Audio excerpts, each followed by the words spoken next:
today I am joined by Lord Dick Taverne. He was the founder of the Democratic Labour Party, Member of Parliament for Lincoln between 1962 until 1974, also a member of the National Committee of the SDP, and was also the first ever director of the Institute for Fiscal Studies. So welcome to the podcast. Welcome, I'm glad to be there. Brilliant. And the first question I have today is, do you consider yourself as a centrist personally, but also more widely, what do you think that centrism as an idea means? Well, I do regard myself as a centrist. I've never been a fundamental socialist, and in fact, I very strongly supported Gaitskell. I've never regarded myself as a fundamentalist socialist. I've always regarded myself as a social democrat. I very much was so impressed by Crosland's monumental book about the future of socialism, in which he said the Labour Party should not just be there to promote nationalisation. And I made a speech at a Labour conference after the '59 election, in which I, in fact, said Gaitskell was absolutely right. And I was the only person at that stage which raised the question of Clause 4 and supported Gaitskell. In fact, so much so that I was booed. And that was one of the reasons I became an MP later, because when they were choosing a candidate for a by-election sometime later, Gaitskell and the group saying it's very important to get the right candidate for this. What about that chap who got booed at the Labour Party conference, which was me? And that's how I got recommended by the Gaitskellites for the time when I was finally selected then as an independent, not as an independent, as a social democrat. So one of the reasons that you originally fought that 1973 Lincoln by-election was due to the fact that you supported the European Economic Community. So yeah. What would you say were the sort of fundamental reasons that you supported the European Economic Community as it was then? Well, I think there was a fundamental question, first of all, which was asked by Dean Acheson. Dean Acheson said at a certain period, post-war politics, Britain has lost an empire, but it has not yet found a role. And I think the answer to the Dean Acheson question was it hadn't found a role because its role was Europe. Because Europe was a center then of a new development, freedom and democracy and the rule of law were very much central to the demand, to the requirements and the argument for Europe, and Europe became the great issue between the left and the right. So I suppose my next question then is, like, how have you seen the European Union then evolve over time? Because of course it started as the European Economic Community and then became the European Union and has expanded. So what are your thoughts on how it's expanded, and of course the UK leaving as well? Well, I think first of all it was one of the most extraordinary developments in post-war history, because here were old enemies, France and Germany, suddenly linked in very close friendship and gradually developing a political community as they wanted to do. So I think that was something we should have been wholly encouraged, but we were always a bit doubtful about it. We weren't too keen to commit ourselves. We were sort of half-hearted members, although we did make one of the biggest contributions to the development of the European community, which was the single market. Very, very important development.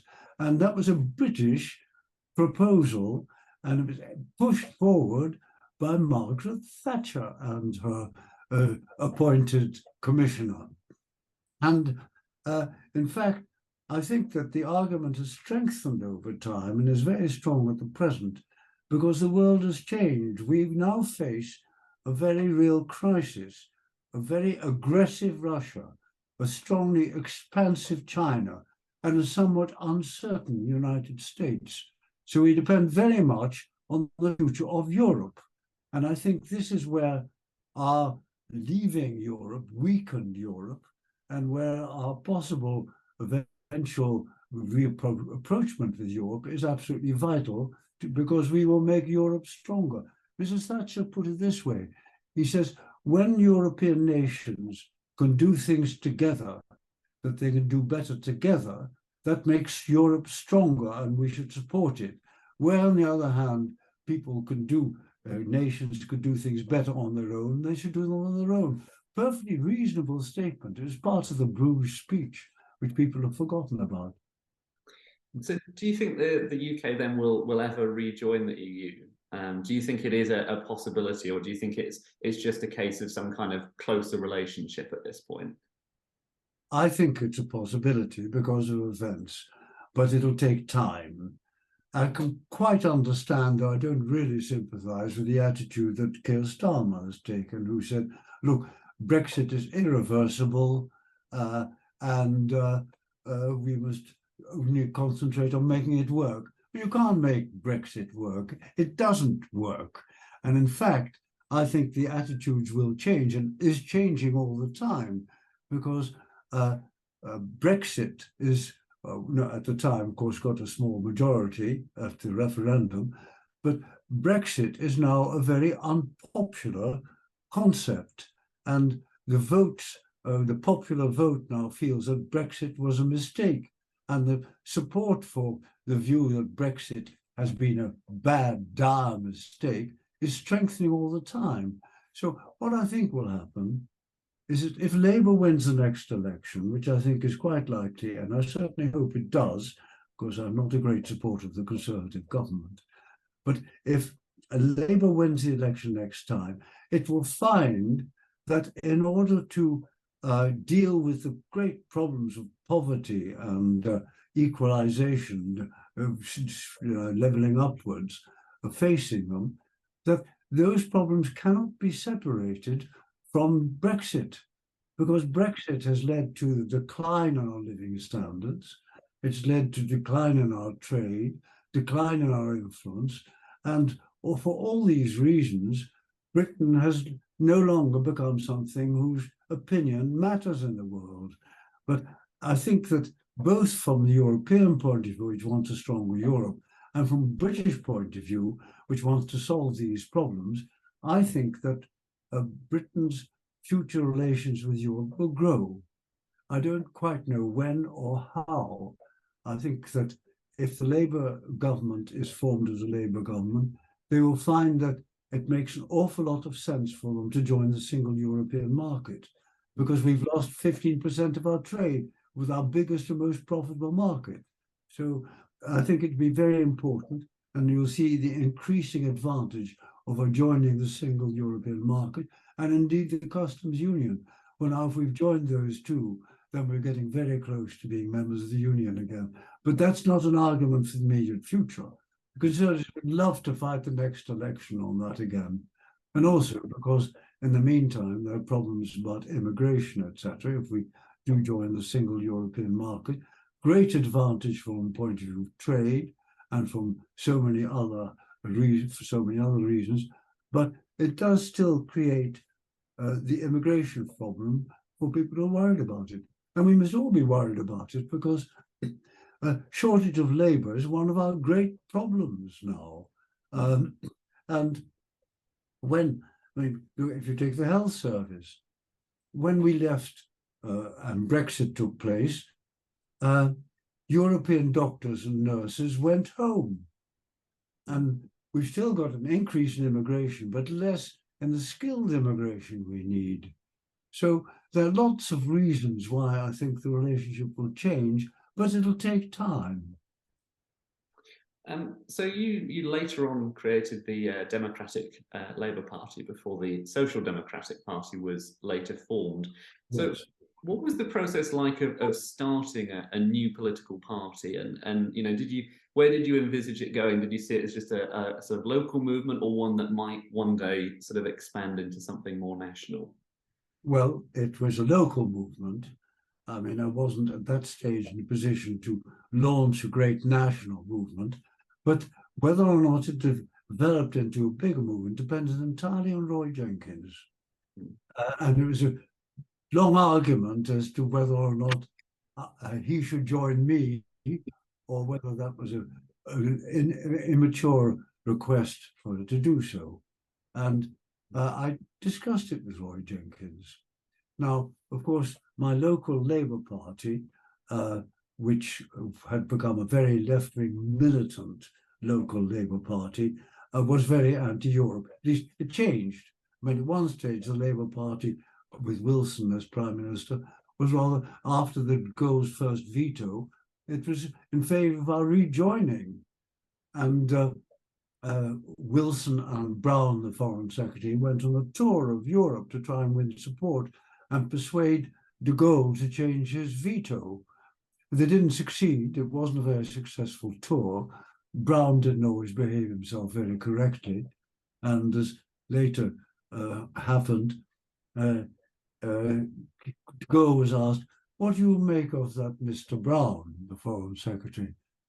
"Oh," said this very dignified figure of General de Gaulle and President de Gaulle, "oh, I rather like that little Brown, but I wish he wouldn't keep calling me Charlie." So that wasn't a great success. And of course, de Gaulle continued his veto. And the party, having been at one stage very pro, saw a chance when Heath became Prime Minister. It saw a chance of reverting. Well, in fact, Heath wanted us to join. De Gaulle had died, the veto had gone, and there was a chance then of voting for joining. And Labour, which had been strongly in favour of joining, hence the tour of Wilson and Brown, suddenly decided, oh, we've got a chance of overthrowing the government. So it did an absolutely disgraceful flip-flop and said, oh no, we're going to now vote against joining Europe. And in fact, we're going to have a 3-line whip to make all Labour Party vote against Europe, what they voted for before, but this time to vote against it, to vote a 3-line whip against it. Well, I wasn't going to have that. I mean, I've always been a pro-European, and why should I reverse my opinion? And the local party said, oh, well, party is more important than principle. And my view was, no, principle is more important than party in the end. You can't just say, every time I change my principle, I'm still sticking. Disraeli used to put it this way. He says the golden rule of British parliamentary government is that stick to your party, damn your principles. And I think that's a thoroughly pernicious, corrupting doctrine. And my view was, stick to my principles, and if necessary, abandon the party if it abandons my principle. And that's what we had the great row about. So, in general, do you think there's any way actually that we can solve that problem? The issue that MPs often end up going along what their party says and wants, rather than actually what their own, in some cases, their own conscience or what they believe is best. Well, in fact, I mean, of course, the Labour leader is not making very strong noises about getting rid of Brexit in the short term, but by and large, the Labour leader is pro-Europe. I mean, the Labour Party, I think at the moment, is by and large a pro-Europe party, especially, of course, the Conservatives have turned the other way around. They've become the anti-Europe party, whereas they used to be pro-Europe party. It is crazy, but I think there should be a certain consistency and a certain regard to principle. And what do? I mean, if you believe in your principles, do you then say, I will stick in them and damn the party? Or do what Disraeli says and stick to the party and damn my principles? Well, I think it's a clear choice for anybody who cares about honesty in politics. Of course, this led me to form a local party, but I didn't think that a local party at that stage would have a lot of support and depend crucially on Roy Jenkins. Roy Jenkins led the pro-European revolt inside the Labour Party, a person of the highest integrity, most successful minister in the Labour government after whatever it was, in 1960s. And he was so firm and he gave such firm leadership. But he didn't think the time was right at that stage because we would have needed the moderates of the Labour Party to support us, the Social Democrats. And the trouble about that is that moderates were the councillors, and we were about to have council elections for everybody. It happened to be after local government reform. And if, in fact, the councillors needed an organisation, which they did need for fighting council elections, they would have had to stay with Labour. So that was the reason Roy Jenkins said, I can't go and join you now. Other reason, I think, was everyone expected Labour to lose that election. And had they lost the election, it's much easier for a party to change when it's in opposition. After all, Labour, the SDP was formed after a disastrous defeat for the Labour Party. I think that he felt, and I think I felt also to some extent, that a better time to try to create a new national party would have been after a Labour defeat, and when the SDP was formed. So what really attracted you to joining the SDP? I mean, of course, you had the Liberals there at that point as well. So what was the thing that sort of really attracted you towards the SDP rather than another political party? Well, because I was always a social democrat. The SDP was a sensible approach to nationalisation, not making it the Ark of the Covenant and abiding by Clause 4. Yes, in certain circumstances, nationalisation is right and others it's not, but it shouldn't be a dogma. And that was part of what the SDP stood for, and part of what I've always argued for. I mean, as an admirer of Crosland in his book, The Future of Socialism, he argued for it at that time. So, yes, I mean, SDP was natural for me. I had one difference with the SDP when it was formed. I think that at that stage, a lot of the old Labour stalwarts saw that what they needed was a new Labour Party. They wanted an undogmatic Labour Party, and that's why I call it the Social Democratic Party, SDP. And a lot of them were somewhat uncertain about the Liberals. I mean, David Owen actually hated Liberals. He thought they were a lot of softies and weren't tough like David Owen, which he's always been. David Owen was at it, and quite a few of the Labour Party members said, no, look, we want a new Labour Party. We don't want to be too close to Liberals. And my argument was absolutely plain. There's only room for one centre party in British politics. It's difficult enough for them as it is. But how can you, if you have a Liberal Party and a Social Democratic Party, the centre will be split. They will not be effective. And in the end, of course, that doctrine prevailed. But it was quite a struggle to have an alliance between the Liberal Democrats, or rather the Social Democrats, and the Liberals, which was the eventual Liberal and Social Democratic alliance and party. So often one of the reasons that the SDP struggled was, of course, you had first past the post, you had the Falklands War. There's a huge number of different reasons that in the end it struggled and didn't quite make the headway that they wanted to. So what do you think was the reason for the eventual sort of decline in the party and then the merger? Well, first of all, I think they were unlucky about the Falklands War, because at that stage, they were actually ahead of the Labour Party in the opinion polls. And if they'd been ahead in the opinion polls, that would have been the replacement of a sort of militant Labour Party by a Social Democratic Party. But Falklands, I think, did an awful lot to help Mrs. Thatcher. And she was triumphant and she was very brave. So one's got to admit that. But in the end, I think the logic prevailed that you can't have a sort of divided parties. All right, then the tides turned against it. And at the moment, what we will likely have, I think, in the next election is tactical voting. Lots of evidence of tactical voting. And the tactical voting at the moment, as the pattern appears, is that it would lead to something like 40 to 50 Liberal Democrat seats and a sizable Labour majority. And I think that would be an alliance between the two. I've always seen it as need for an alliance. That's really harping back to the early 20th century, when the Liberal Party was the opposition, and then split into a Socialist Party, the Liberal Party, and the Liberals disappeared because of the middle. The other reason, of course, I think you just mentioned it, proportional representation.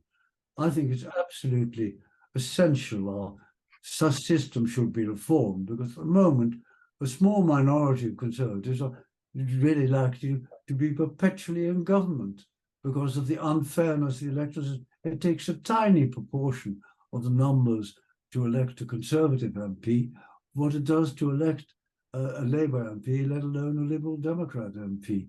So the system is wholly unfair. Most countries have a proportional system. I think it's fairer, and I hope we move that way. But again, I think Starmer needs a bit of convincing. He doesn't terribly like major changes. So what did you think about David Owen's attempt to sort of keep the SDP alive, as it were? We did speak to him actually as part of this series, and he sort of was talking about, you know, how effectively he never wanted to work with the Liberals, and that his main thing was the SDP. So, you know, how did you view that then, that he was trying to keep the party effectively going even though it had merged? Well, it was a lunatic attempt. He ended up in a by-election with fewer votes than the monster raving loony party, and that was the end of it. You know, David Owen is a very odd character. I have some respect for him because he's not a glad hander. And it's quite a pro-David Owen story to hear how he got his first job. Oh, he was the youngest MP in Parliament, and three very bright young Labour MPs, after the big victory of 1966, wrote a pamphlet called Change Gear, saying that Wilson was on the wrong economic path. Wilson was absolutely furious for these upstarts. Who were they, these young upstarts, telling him how to run the economic policy? So he was very hostile, and he also thought that they had been on unusually friendly relationship with the Observer correspondent Nora Belloff, and he made some very rude remarks about it.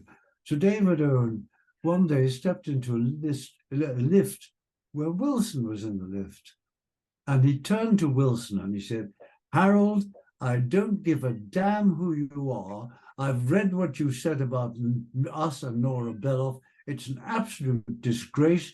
And if you say that in future openly, I will sue you. And I don't give a damn who you are." Quite an impressive performance with the youngest MP against the very successful Prime Minister of a very large majority. But Wilson thought, oh God, this chap is tough. He's dangerous. And a week later gave him a job. So, I mean, I'm not a great admirer of David Owen because I think his attitude was wrong. And he's often been too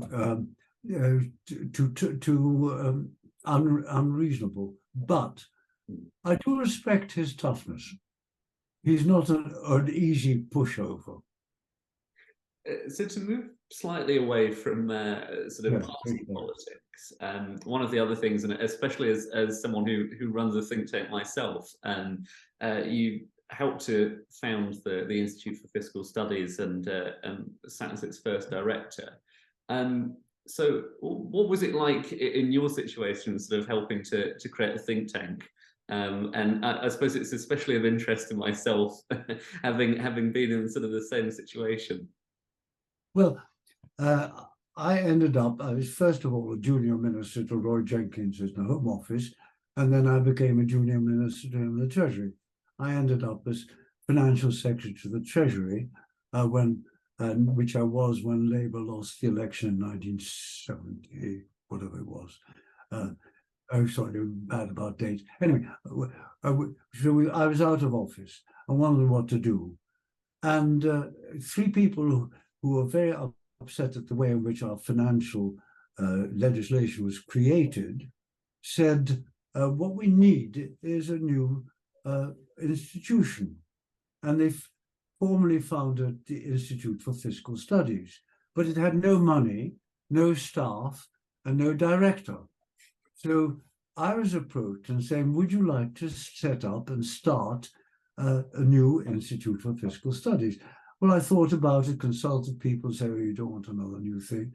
And I decided it was needed, because when I was in the Treasury, I noticed the difference between the approach of the people concerned with administration, the lawyers and the accountants, who had a different attitude to the economists who have grand plans.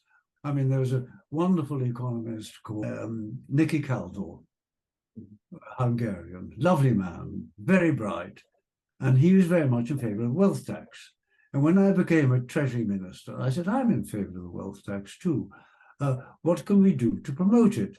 He says, okay, let's have an argument with the Inland Revenue, and we will see what they say about it. But I will strongly argue for it, as I'm sure you will, in favor of a wealth tax.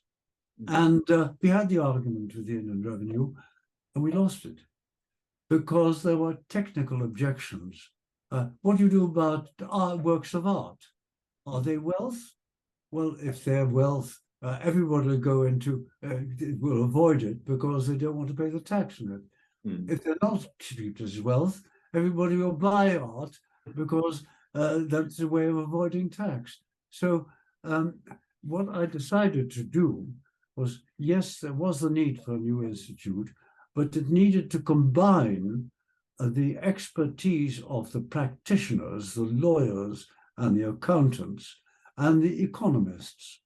And I was very lucky in that I got a Nobel Prize winner, James Mead, who was a friend of mine, to be the chairman of a commission which I thought would be of interest, namely one which looked at what a sensible system of direct taxation would look at.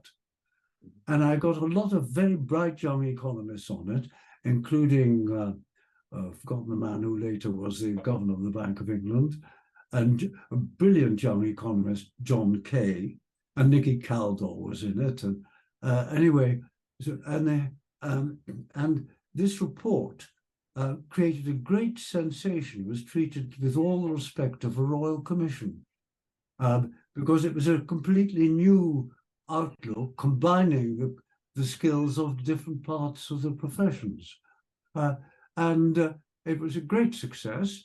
And then I persuaded the very young economist, John Kay, who was the star almost of this profession, despite having a Nobel Prize winner at the chair. I persuaded him, he was 25 and he was being offered various chairs. I persuaded him, look, if you become the director of this, I will see you get enough finance, because I've been very successful raising money from business, which also wants a more sensible tax system. I will raise the finance. You can choose your own staff. And I have a lot of contacts in government because I was former financial secretary. And you'll have far more influence if you become a professor in Bristol, or whatever you offer. And I was right. He was a star. And the success of the IFS was not due to me, except in the appointment of John Kay and the setting up of the Mead Commission, and also the bringing together different members of it. But so after a while, I thought, well, it's time's now to hand over. John Kay knows all about economics the way I don't, and all these other lawyers will help him. So I said, I persuaded John Kay to become the director. And every director of the IFS since then has been a star. It's now still regarded as sort of Olympian detachment and objectivity. Very successful institute. It's one of the, I'd say, yes, it's one of the things I've done in life which I've left a legacy for. And the other thing is I got interested in science, and I started a new science foundation called Sense About Science. But those are my achievements, but I think they're far more important than my achievements as a minister. Well, thank you so much for talking to me today and for answering all of my questions. As I said, a lot of which were just sort of off the cuff. So thank you so much for coming on. Well, enjoyed it. Thank you.